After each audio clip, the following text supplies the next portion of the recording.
apparently sick, which is why she. I did get an email at 3:50 in the morning, so this apparently is legit. So, all right. Yeah, throwing up or whatever's going on. Pooping the bed. Who knows, right? Wait, put it up there.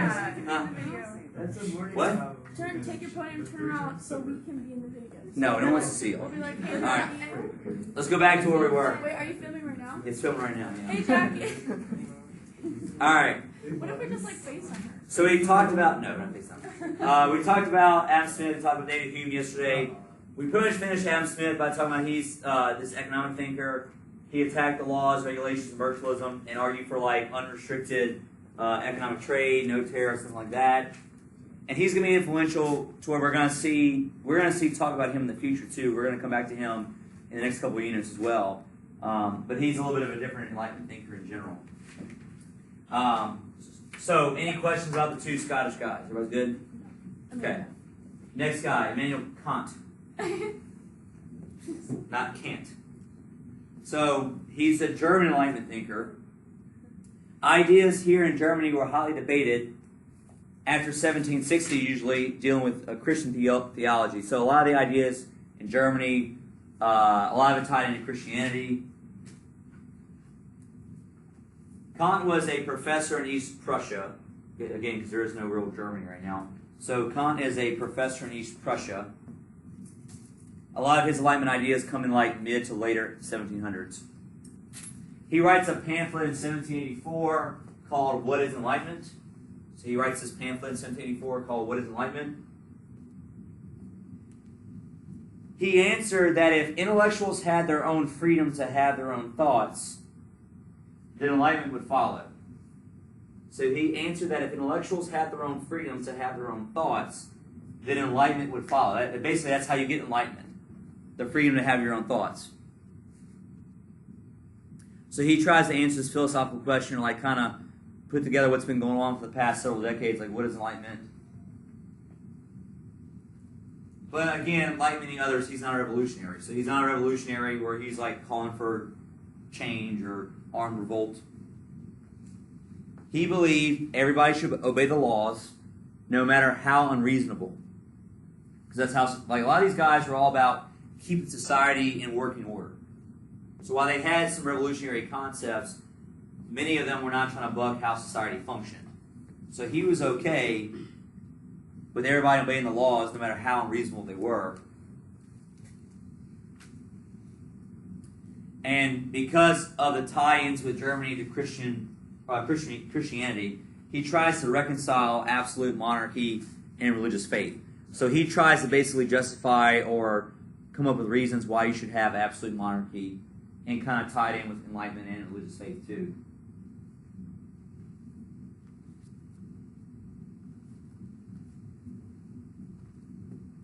The next guy from Italy, or the Italian states, is Caesar Beccaria. So he was an Italian nobleman educated in Jesuit schools. He is on key concepts, and he is on your cheat sheet. Beccaria, his claim to fame is about focusing on reforming how we deal with criminals and trials and the prison system. So he writes this book on crimes and punishment. On crimes and punishment with a passionate plea for the penal system to stop the use of torture and arbitrary imprisonment. Basically, he argues that the criminal is learning, or nothing's happening to the criminal by just locking them up. Also, if you look at how society functions, is that deterring people from committing crimes? Is it? Not really, right? And so basically, all that torture and all that arbitrary imprisonment, and even capital punishment, even like execution, it's not making people or society better. So why keep doing it? Oh my God. There you go, exactly. Amy told me last night, she's like, my stomach really hurts. I was like, just take it out. Like, that's all he said. So now you're the insensitive jerk. Yeah. Wow. Oh, my stomach hurts. So he advocates. So yeah, you're right. So basically, 200 years ago, this guy was already like thinking about prison change, or prison reform. He advocated for the prevention of crime over reliance on punishment. So he wanted to do more things to change society. Like, let's get to the root of why people are committing crimes and try to fix that. Because by the time you get to the prison, like, it's probably too late. Or, maybe if some things just were a little bit different, they wouldn't be likely to go to prison. So he advocated for prevention of crime over reliance on punishment. Oh, that's great. We read a poem in AP English, and it was like in the 1800s, like beginning of the 1800s. Yeah, about on the Heath and Lonesome Bank, about like. Yeah, this. Yeah, I did. Okay, cool. Okay, he's Cool, not okay, here, good. so I have to ask. He sounds good. What do you do wrong?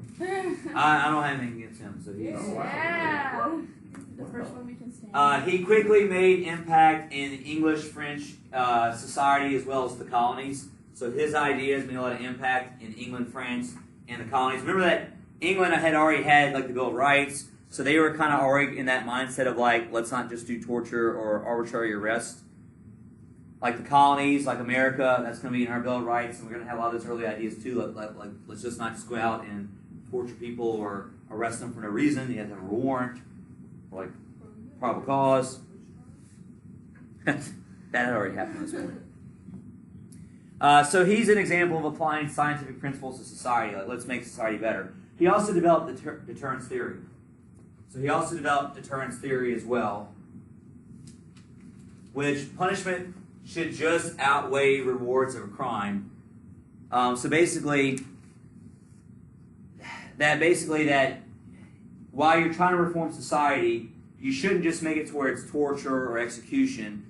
The punishment that you would receive should just be worse than like whatever reward you would get out of stealing something or doing whatever, committing a crime or whatever, would outweigh it.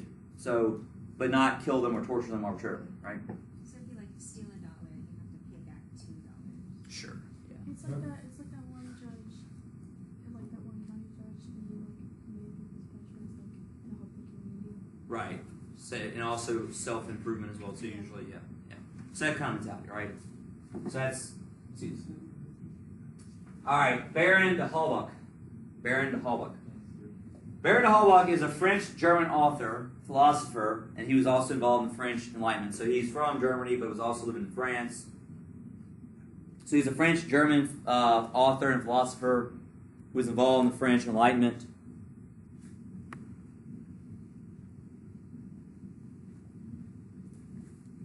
He lived and worked in Paris and kept a salon, so he also had a salon operating, so he had a place where people share ideas, lived in Paris. His book was The System of Nature, and he criticizes religion in general. He's one of the very first outspoken atheists. So de Holbach is one of the very first outspoken atheists, and heavily criticizes religion in his book, The System of Nature. He made atheism popular by denying a deity existed. And he was in a very small minority. Not many people in the 1700s were out there calling for the non-existence of God yet. That becomes a lot bigger in like the later half 1800s. But he's like kind of on his own island right now in terms of being an atheist and going against any idea of religion at all. He saw the universe as nothing more than matter in motion, bound by natural laws of cause and effect. Like, nothing about our world is being guided by supernatural forces. It's all bounded by natural laws. Wait, so you said it was matter and Like, we're just a bunch of matter floating out in the universe. And everything that's happened is all because of various causes and effects that led us to this point. But key point here is there's no divine intervention, right? There's no divine creation.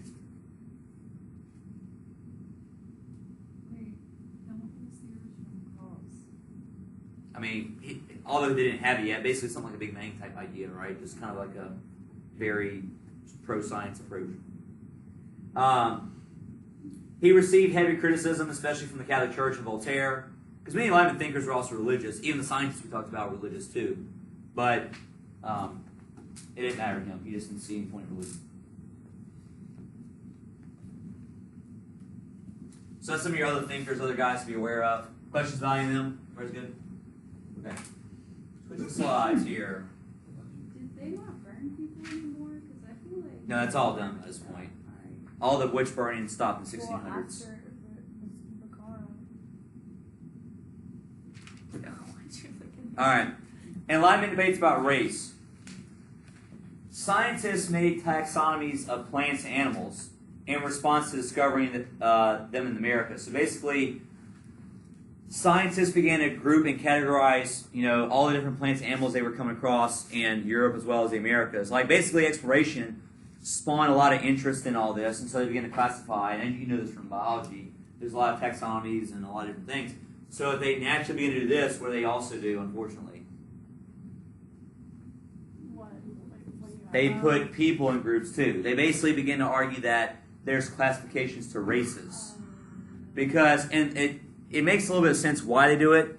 You show up to Africa and you show up to the Americas, they're different colors, and they're not as advanced as you are. Thus you begin to think what? Superior.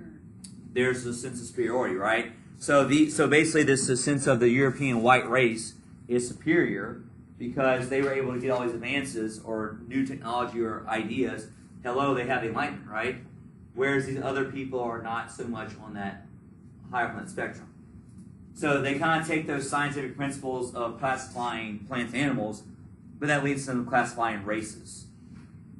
Developing theories about where they came from too.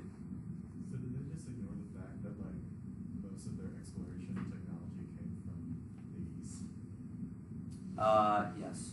Okay, so just wanted to. It's ours now. Just wanted We to made it now. Yeah. Because I mean, like, once you think about that, it's like, well, if you're really going to do that, the people who would be on top would be the east because they Right. do all the. Hey, look at America's food, right? Our food, pizza, hamburgers, all stuff comes from other places, but do we make it better now? So, Yeah, but we make it better in America. so there you go. We make it Greasier. faster. So, exactly. So people are going to argue that, and this guy right here, like Comte de Buffon, was one of these guys. Wait, say that again. Comte de Buffon. That's like the coolest name. So his name is literally buffoon. I said Buffon. Comte de Buffon argued that humans originated with one species that then developed into distinct races due to climate. Period. Yeah, that's Okay. So Comte de Buffon argued that humans, wasn't a racist. Are you sad? but they also use it to justify racist ideology.